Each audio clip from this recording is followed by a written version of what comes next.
Então, a obesidade é uma doença neurocomportamental crônica progressiva, recorrente, multifatorial, em que ocorre um aumento da gordura corporal e isso promove disfunção do tecido adiposo e da massa de gordura, resultando em consequências adversas, tanto metabólicas, quanto biomecânicas, quanto psicossociais à saúde.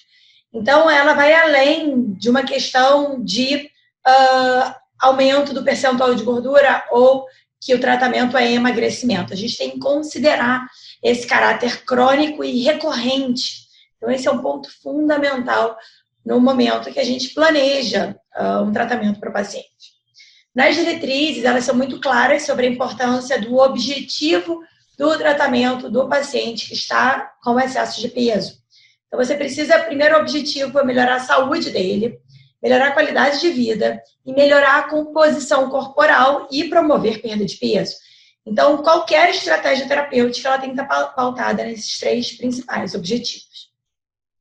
E aí, a gente vai precisar escalonar ou adicionar estratégias dependendo do grau de obesidade e dependendo da história clínica desse paciente.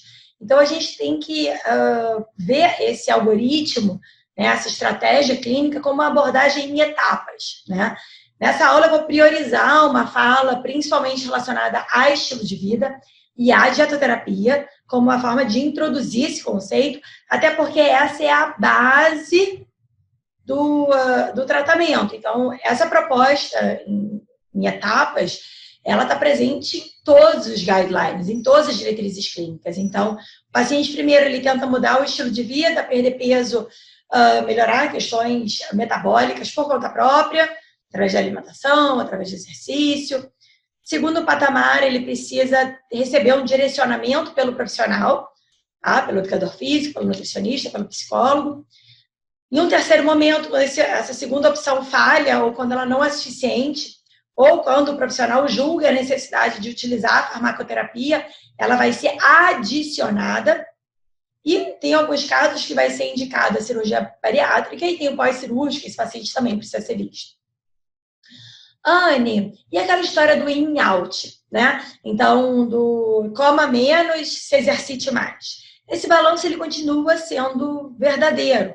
A gente tem que entender que existem benefícios para a saúde de uma qualidade da alimentação e os benefícios para a saúde do exercício físico. Os benefícios que vão além do gasto calórico. Então, a gente tem que ter muita clareza disso. E atrelado a esse balanço in-out, a gente tem essas 3 novas perspectivas que foram publicadas na Obesity em 2018. Hoje, a gente já poderia acrescentar outras. Mas vamos nessa proposta, que eu acho que esse esquema ficou bem claro. Então, adicionado ao balanço in-out, a gente precisa avaliar o ambiente alimentar, então, composição de alimentos na dieta, palatabilidade, custo, grau de processamento dos alimentos, presença de muito snack, presença de comer na rua, disponibilidade do alimento. Segundo gatilho importante, sono, tabagismo, questões relacionadas ao ambiente, né, a poluição, a gente sabe dos disruptores endócrinos, estresse, flora intestinal. Então, são fatores que a gente também vai ter que olhar para propor mudanças, porque eles influenciam diretamente nesse balanço in-out, tá? Principalmente a parte de ansiedade, depressão. Em relação ao exercício físico, a gente traz aqui não só a questão do exercício supervisionado, mas de uma ênfase no comportamento sedentário, né, na questão do transporte, das atividades de lazer ao ar livre. Então, tem outras questões além da questão do exercício físico supervisionado, que vai ser de 30 minutos ou 15 minutos. Eu gosto desse algoritmo que foi publicado no guideline canadense, onde ele traz essa proposta, são 5 passos, que são os 3 primeiros passos, de pedir permissão para falar sobre peso, acessar a história do paciente, sempre com muita empatia, né? Passo 3, a parte de aconselhamento, manejo, tratamento, que envolve nutrição personalizada, registrada pelo profissional nutricionista e baseada em evidência. Aqui. Exercício físico e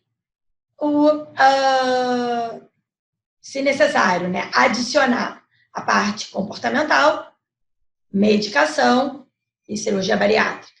A parte comportamental, a gente entra aqui em estratégia cognitiva comportamental, tem aulas e aulas sobre esse assunto, mais para o final do curso.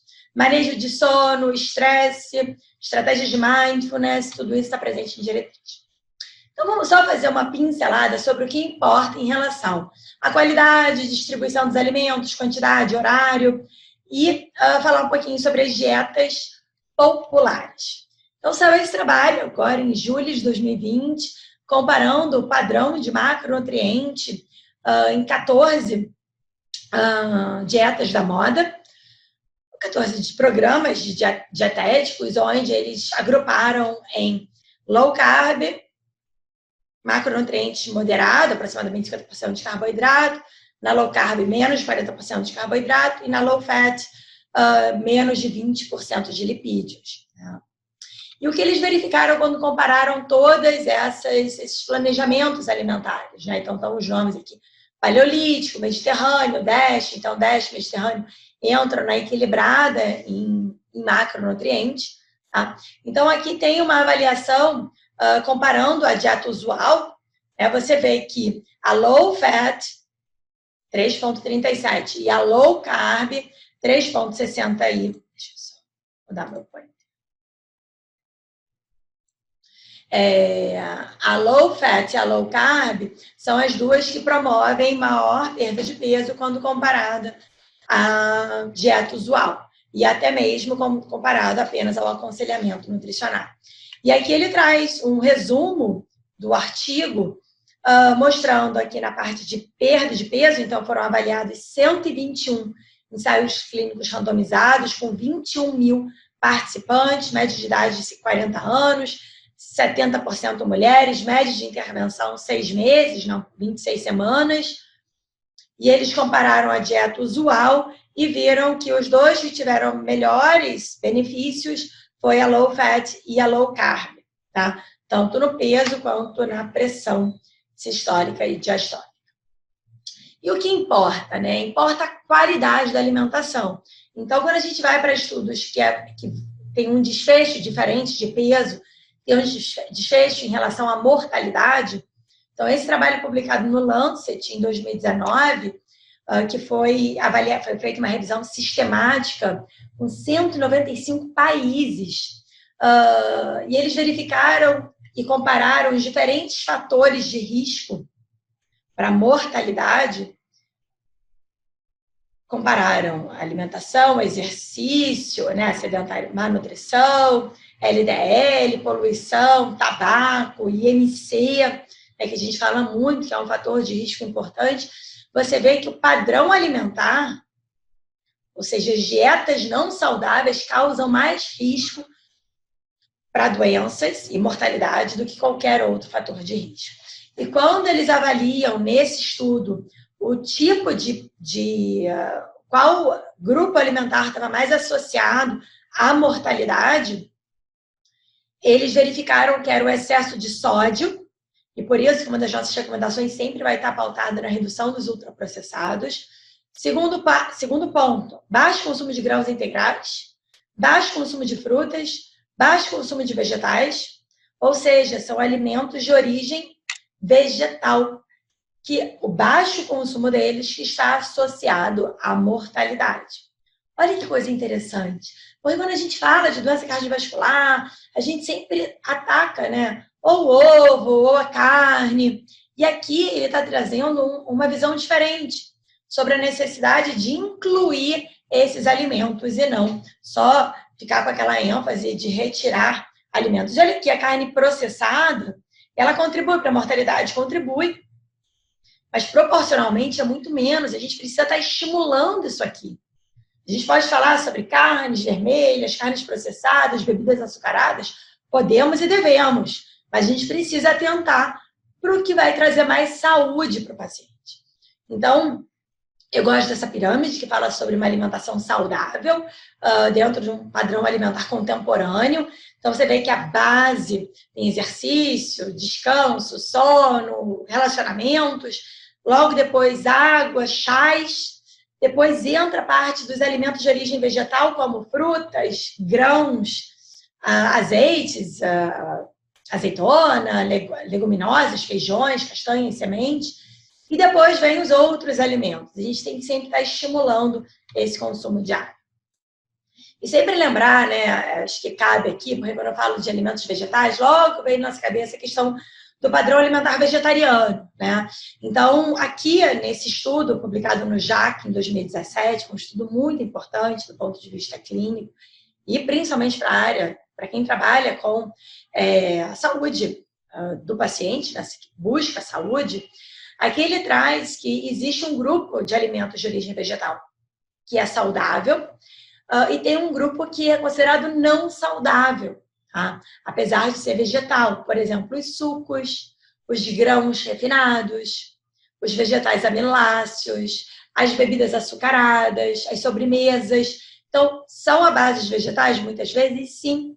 Mas eles, quando isso já foi repetido algumas vezes, esse trabalho, publicado em várias revistas de alto impacto, tão alto impacto quanto o JAC, que é o que eu trouxe aqui hoje para vocês, mostrando que uma alimentação com a base de alimentos de origem animal, ela está relacionada à mortalidade ou a risco para doença arterial coronariana, igual àqueles que têm um padrão alimentar não saudável.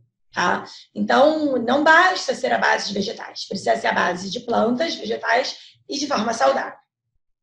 E aí, só para também esclarecer aqui que não, em momento nenhum, as diretrizes elas são enfáticas em relação ao padrão alimentar vegano, tá? Até porque eu acredito e defendo que a escolha alimentar ela é do indivíduo, então não tem como uma diretriz pautar restrições drásticas, e eu acredito que cada indivíduo tem que fazer uma avaliação e escolher, sim, se vai excluir ou não determinado grupo da alimentação.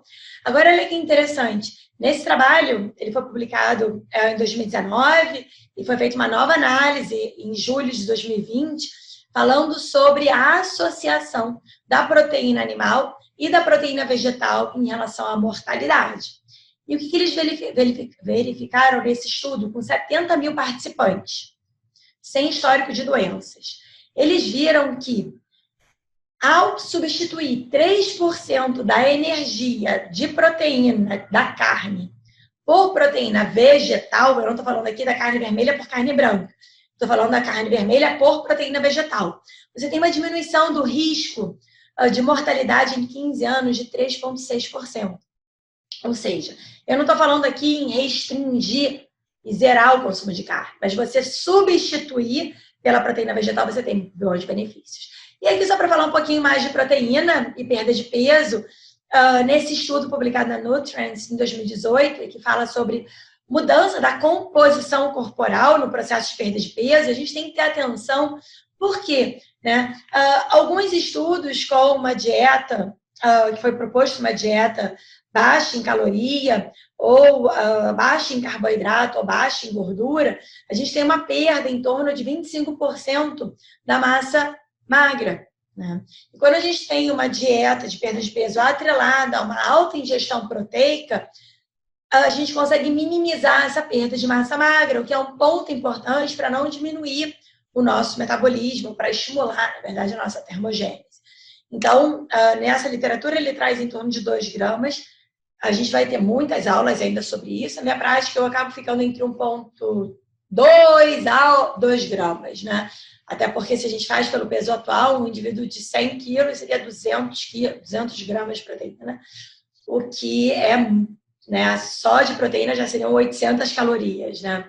E a gente precisa estar equilibrando esse planejamento. Então, a gente precisa sempre ter uma visão crítica sobre os estudos. Esse estudo tem um viés importante, se tiverem depois curiosidade, ler da questão da suplementação. Ele defende o picolinato de cromo como sendo uma grande solução para perda, para manutenção da massa muscular, e a gente sabe que não tem nenhuma grande solução, dado que não existe nenhuma diretriz clínica que traga suplementação atrelada à perda de peso.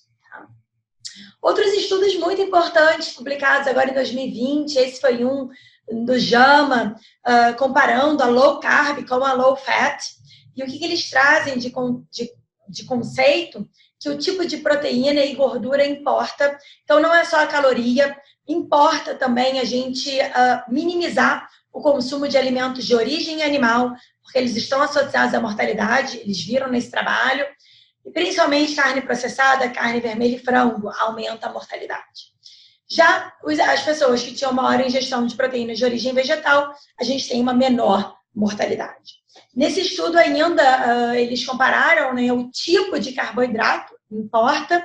Então, carboidrato de alta qualidade, grãos, vegetais não aminoácidos e frutas, você está associado a menor mortalidade.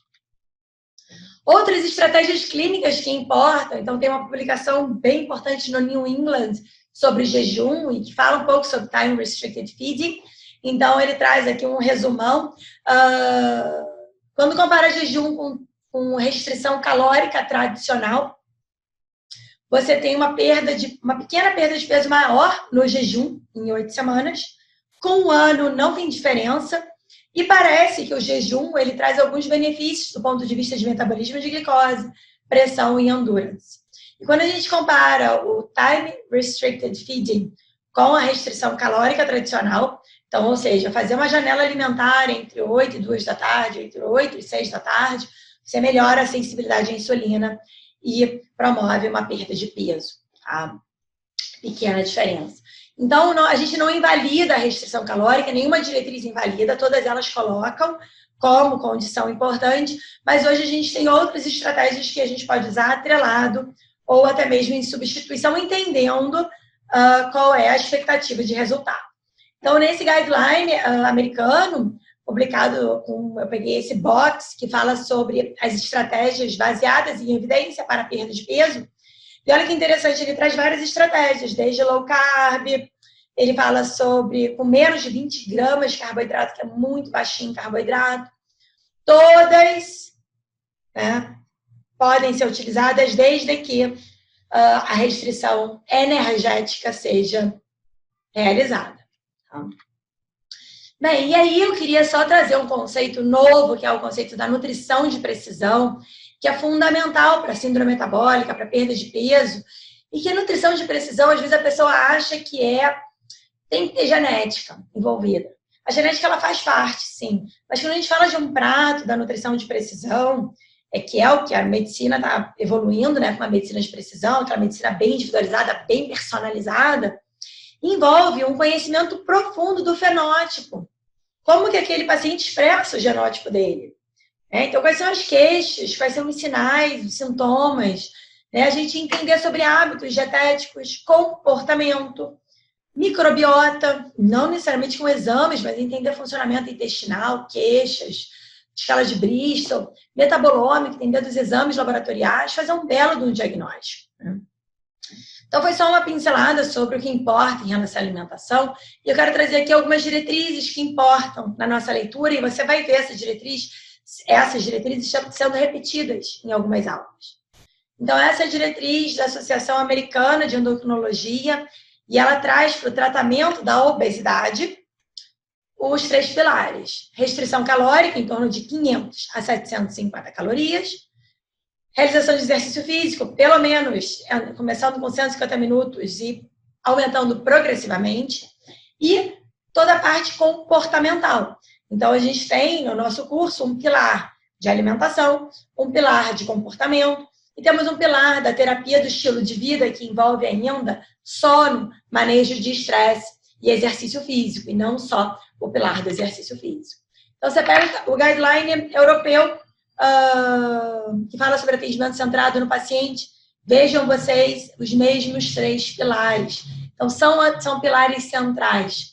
Em relação à alimentação, ele chama atenção sobre alimentação balanceada, por ser mais fácil do paciente aderir, por não ter tantas restrições. Orientar sobre gordura visível, né, aquela gordura de adição, e a gordura escondida, aquela gordura que está presente nos produtos alimentícios, bebidas açucaradas, o consumo de vegetais e frutas, consumo de produtos com amido, conceitos de densidade calórica, rótulo, sal, álcool e orientação sobre açúcar. Mesma coisa, guideline, essa é a diretriz brasileira de obesidade, também traz um capítulo só de tratamento dietético, um capítulo de tratamento comportamental e fala também sobre suplementos, mas o que ele traz sobre suplementos não é nada animador. Essa não é uma diretriz, mas é uma revisão da literatura publicada na New England em 2017, falando sobre o que eles recomendam para fazer intervenção para emagrecimento em torno de 5 a 10% do peso. E ele traz aqui não só a alimentação e o exercício, como ele traz a palavra aconselhamento e terapia que envolva mudança de comportamento. Então, no aconselhamento, ele sugere consultas frequentes, pelo menos consultas em torno de 10 a 14 por ano, tá? Podendo ser consultas presenciais, consultas digitais ou monitoramento através de mensagens. E em relação ao comportamento, trabalhar, né? O automonitoramento, controle de recaída, controle de estímulo. Então, mais uma vez, a gente precisa seguir esse algoritmo, respeitar o que a diretriz nos coloca de pilares do tratamento. E não dá para a gente olhar para a diretriz e ter preconceito com a utilização, por exemplo, das medicações ou da cirurgia bariátrica. Ela está prevista e pode ser utilizada.